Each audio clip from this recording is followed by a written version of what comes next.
प्यारे दोस्तों, आज हम आपको एक हामिला यानी कि प्रेग्नेंट लड़की के बारे में बताने वाले हैं। जब वो प्रेग्नेंट थी तो उसके जालिम भाइयों ने उसे जिंदा ही जमीन के अंदर दफना दिया। तो दोस्तों, उसके भाइयों ने उसे जमीन के अंदर क्यों दफना दिया था और उस प्रेग्नेंट लड़की के साथ क्या हुआ, आगे हम आपको वीडियो में बताएंगे। इसलिए आप इस वीडियो को आखिर तक जरूर देखिएगा। और अगर आपने इस वीडियो को अभी तक लाइक नहीं किया है तो इसे लाइक कर दे।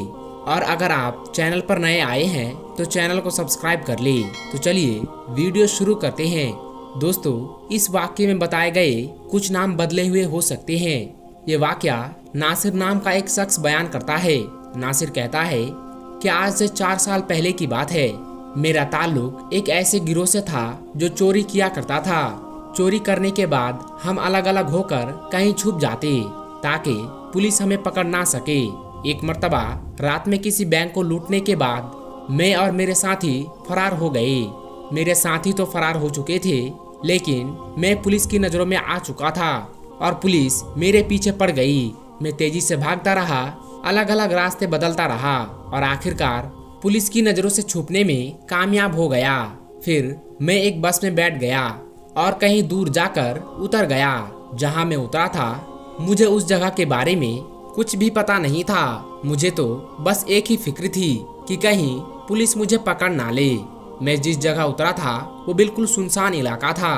दूर दूर तक कोई घर नजर नहीं आ रहा था। सामने कब्रिस्तान था। तो चलते चलते कब्रिस्तान तक पहुंच गया। रात के चांद बिल्कुल अपने उरूज पर था। सब कुछ बिल्कुल साफ साफ दिखाई दे रहा था। मैंने सोचा कि आज रात कब्रिस्तान में ही गुजार लेता हूँ, सुबह होते ही यहाँ से निकल जाऊंगा। नासिर कहता है, मैं बहुत सख्त जान और मजबूत दिल का मालिक था।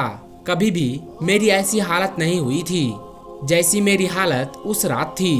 उस रात मैंने फैसला कर लिया था कि आइंदा से मैं कोई ऐसा काम नहीं करूंगा जहां पर जान के लाले पड़ जाए।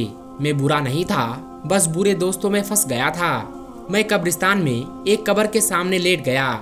मेरे पास एक सावल थी जो काफी मोटी थी। सावल अपने ऊपर तान कर मैं सोने ही वाला था कि मुझे एक आवाज सुनाई दी। ये किसी लड़की की आवाज थी जो कह रही थी कि भाई मुझे मत मारो, मैंने कुछ नहीं किया है, मैं गुनहगार नहीं हूँ। ये आवाज सुनकर तो मेरी रूह कांप गई। मैंने चादर अपने सर से हटाई और देखने लगा कि क्या माजरा है।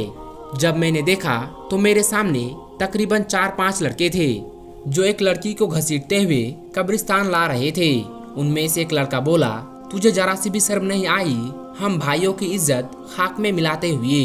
हम तो समझ रहे थे कि तुम खाला के घर गई हो, लेकिन अब पता चला कि तू तो हराम का नाजायज बच्चा अपने पेट में लिए वहाँ रह रही थी। एक लड़के ने लड़की को पकड़ा हुआ था और बाकी 4 लड़के कब्र खोदने में मशगूल हो गए। कब्र खोदने के बाद उन्होंने लड़की को जिंदा कब्र में फेंक दिया और मिट्टी डालने लगा। ये मंजर देखकर मेरे होश उड़ गए। मैं हैरान रह गया। उनमें से एक लड़का बोला, जल्दी करो कोई देख लेगा। उन्होंने जल्दी जल्दी लड़की को दफन किया और वहां से चले गए। लड़की को कब्र में जिंदा दफन करने के बाद वो सब वहां से भाग गए थे। मैं एकदम से उठा और उस कब्र के पास आया। जल्दबाजी में वो कुदाल वहीं पर फेंक गए थे। मैंने जल्दी से कब्र खोलना शुरू कर दी क्योंकि मैंने देख लिया था कि उसे जिंदा दफन कर दिया गया है। मेरी पूरी कोशिश ये थी कि मैं उस लड़की को जिंदा निकाल सकूं। जब उस लड़की की आवाज कब्र के अंदर से मुझे सुनाई दी तो मुझे हौसला हुआ कि वो लड़की अभी जिंदा है। मैं अपनी पूरी ताकत लगा रहा था कि जल्दी से कब्र खोल सकूं। मैं कोई नेक इंसान नहीं था, एक आम आदमी था, लेकिन मेरी जगह कोई भी होता तो जिंदा दफन होने वाली लड़की को निकालने की कोशिश जरूर करता। मेरे ख्याल से कोई भी इतना बेरहम नहीं हो सकता जितना कि उस लड़की के भाई थे। किसी को जिंदा दफन करना कहाँ की इंसानियत थी। मैं कब्र खोल रहा था और मैंने कब्र में एक सुराख कर दिया था ताकि लड़की तक ऑक्सीजन पहुंच सके। लेकिन अचानक उस लड़की की चीखें बुलंद हुई तो मेरी जान निकल कर रह गई। मुझे लगा वो मर गई है। मैंने उसकी आवाज सुनने की कोशिश की। मेरा पूरा जिस्म कांप रहा था। काफी देर तक कोई आवाज नहीं आई। तो मुझे मायूसी सी होने लगी, लेकिन मेरी हैरत की इंतहा ना रही जब अचानक कब्र से बच्चे के रोने की आवाज आई। तो मैं परेशान हो गया कि बच्चे की आवाज कहाँ से आ रही है और कैसे आ रही है। कब्र के अंदर तो लड़की थी, तो फिर बच्चा कहाँ से आ गया। मैं डरने वालों में से नहीं था, लेकिन उस वक्त बहुत ज्यादा डर गया था।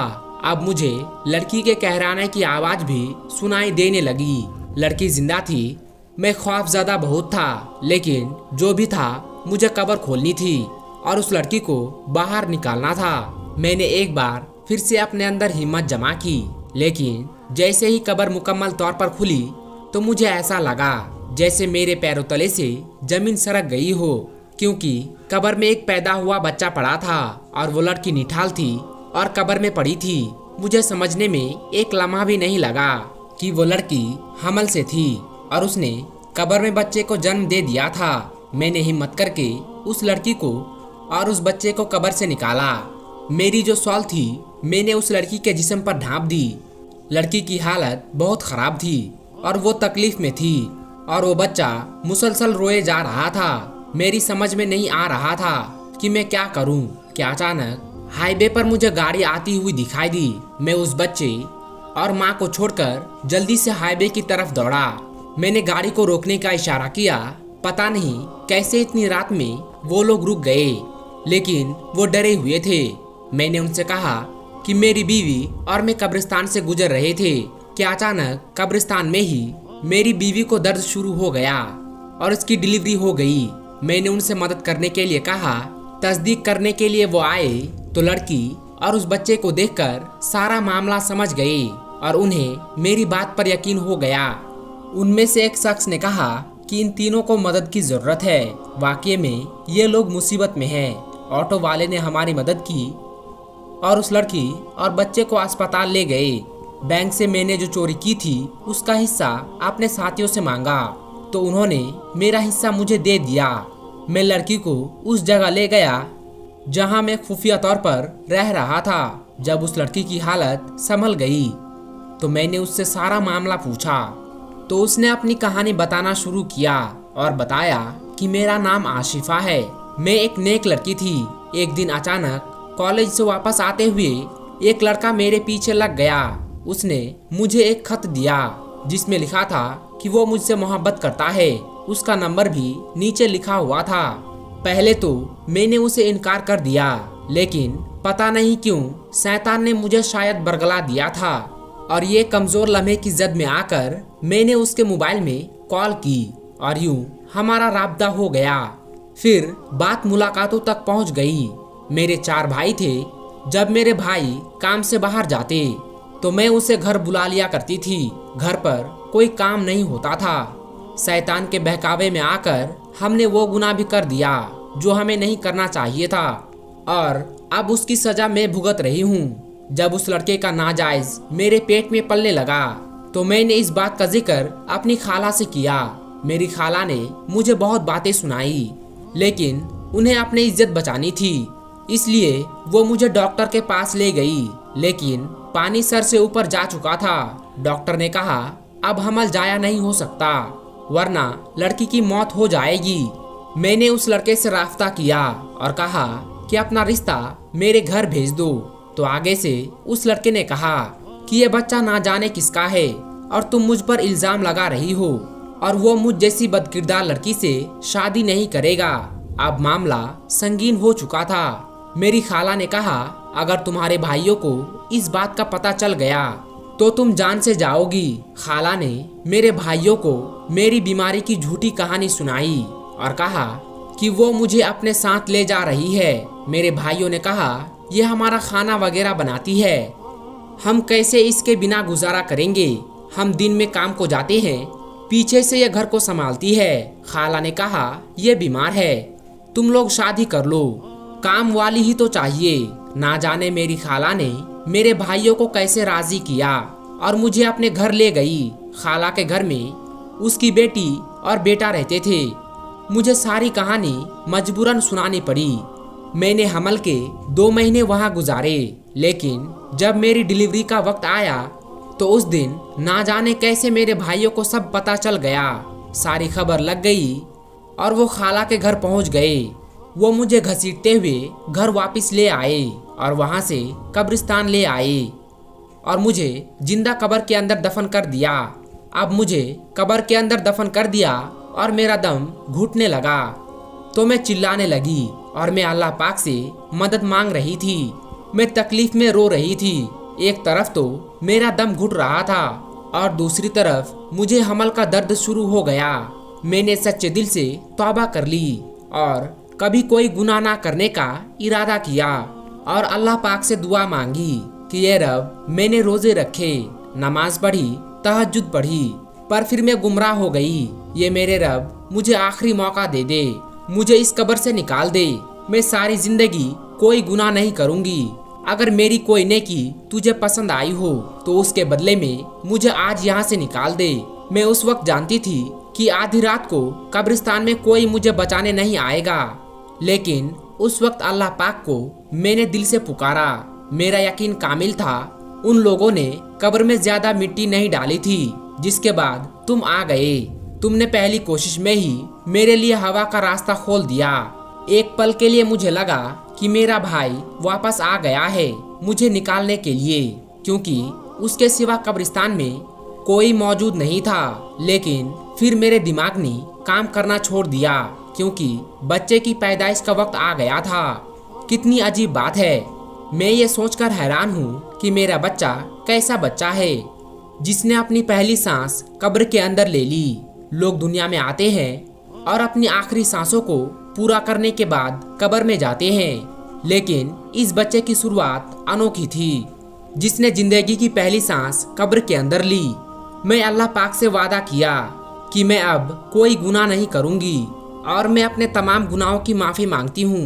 हम अपने रब को भुला देते हैं, गुनाहों में लग जाते हैं, लेकिन वो हमें नहीं भूलते।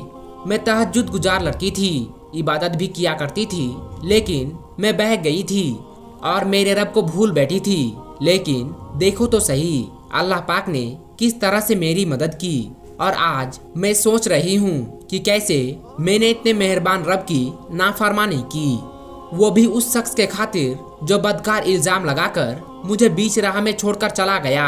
नासिर कहता है कि आसिफा अपनी कहानी सुनाकर फूट फूट कर रोने लगी, तो मैं भी सोच में पड़ गया कि यह तमाम वाकया मेरे लिए भी बहुत ज्यादा दर्दनाक था। मैं भी इस वाकये का हिस्सा था। उसी वक्त मैंने अपने गुनाहों से तौबा कर ली और आसिफा से शादी करने का फैसला लिया। आसिफा से निकाह मैंने अल्लाह पाक को राजी करने के लिए किया, ताकि अल्लाह पाक मेरे गुनाहों को माफ कर दे। अब मैं इल्म रखने वाला बंदा हूँ और इस्लाम के बारे में बहुत कुछ जानता हूँ। मेरी बीवी औरतों को इल्म देती है और हम लोग खुशहाल जिंदगी गुजार रहे हैं। आज महसूस होता है कि जिंदगी में हर तरफ नूर ही नूर आ गया है। दोस्तों, आज की इस वीडियो में बस इतना ही। जिंदगी रही तो इंशाअल्लाह फिर एक नई वीडियो के साथ हाजिर होंगे। वीडियो पसंद आई हो तो वीडियो को लाइक जरूर करें और हमारे चैनल को सब्सक्राइब करना बिल्कुल ना भूलें। हम मिलेंगे आपको अगली वीडियो में। तब तक के लिए अस्सलाम वालेकुम, अल्लाह हाफिज।